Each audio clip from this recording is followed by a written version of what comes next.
I have to admit, I'm a die-hard movie fan. In fact, my favourite one is Die Hard, the first one, the original and the best.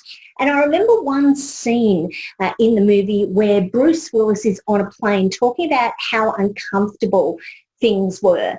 And the passenger sitting next to him suggested when he gets to his destination, he takes his shoes off, puts his feet on the carpet and just rubs his feet into the carpet, and that will give him a sense of comfort.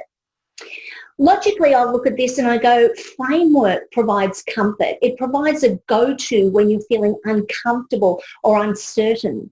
At times where I'd feel uncomfortable or uncertain, I'd feel like Cam from the television series Modern Family. I get all theatrical and emotional.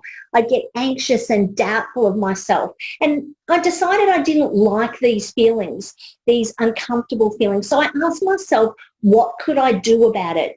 That's when I decided I needed a process or a system, because I find that when I have structure, I feel much more in control. So productivity power is about identifying where you're feeling uncomfortable and then working out what systems or processes could you implement to help alleviate that problem.